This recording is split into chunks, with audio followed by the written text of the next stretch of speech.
One final moment before we go on to merriment, tomfoolery, and ballyhoo.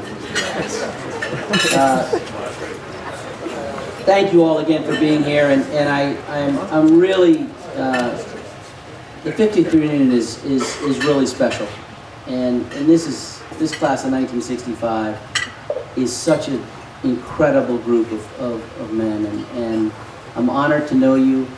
I'm so pleased, we are so pleased to have you back on the hilltop for this event. And while a lot of work went into that on the school side, even more work went into that, getting all of you back here. Work done by one particular guy who's not only done it this year, but has done it for many, many years. So it gives me great pleasure to recognize, and I have a script that I'm going to read now, a son of Salisbury on his 50th reunion. The great poet Shakespeare wrote that some are born great, some achieve greatness, and some have greatness thrust upon them. This quote is appropriate as we honor Jim Dickerson. All right! That's so Dickerson. So Dickerson. Jim is a member of the class in 1965, and we honor him for all that he does and all that he has done over the years to engage this incredible class of 1965. Jim was born to lead and clearly born to be a great class agent. He was also born to be a great friend to the members of his class and a classmate that people revere. In fact, his dad did this work at Williams College, so building and maintaining bonds between classmates and their alma mater is in Jim's DNA. Thankfully. Jim has clearly achieved greatness as well. All you have to do is look at the number of the members of his class that are here to celebrate, or view in the Salisbury Magazine, the section with class notes collected by Jim meticulously. He has accomplished all of this with grace, good humor, and esprit de corps that is forever timeless and valued by all. And finally, Jim has had greatness thrust upon him because that is what all schools do with great members of classes.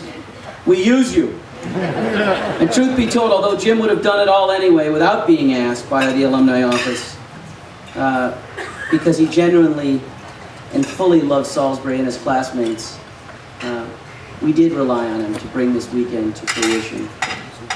And your hard work is sitting right around you under this tent, your best friends and their spouses. Jim, on behalf of your classmates and your very, very grateful alma mater, I am pleased to present you with the Headmaster's Award for your tireless and joyful dedication to your class and to Salisbury School. You are a true Salisbury gentleman. Please come forward.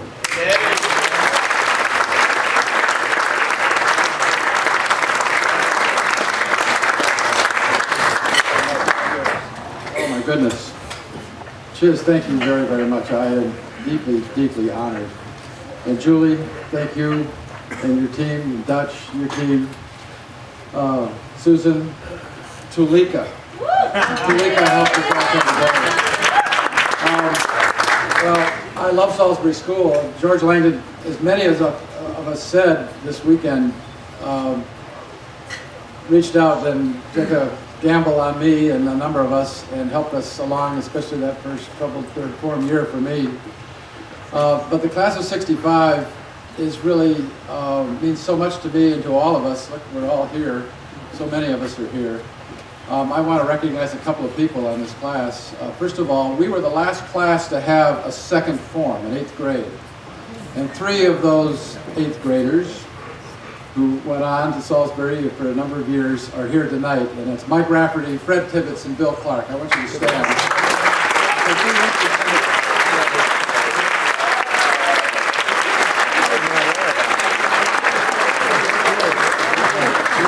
Turning point for the school. George Langdon, who started as headmaster here in 1942 during the war when the school was at risk of closing, But he saved the school in many ways. And when we graduated in 1965, in a sense, he graduated with us. We were his last class.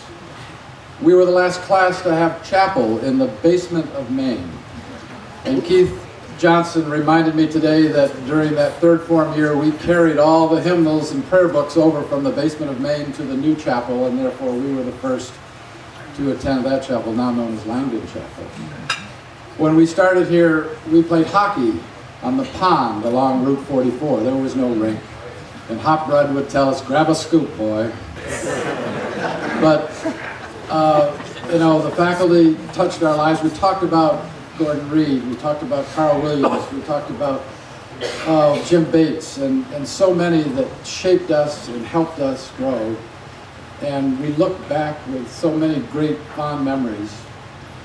But I think what brings us back are those memories in this beautiful place, but it's the brotherhood of this class and so many others. So I salute you, class of 65. You're the ones that are great. This is your award as much as it's mine, and I thank you all very, very much.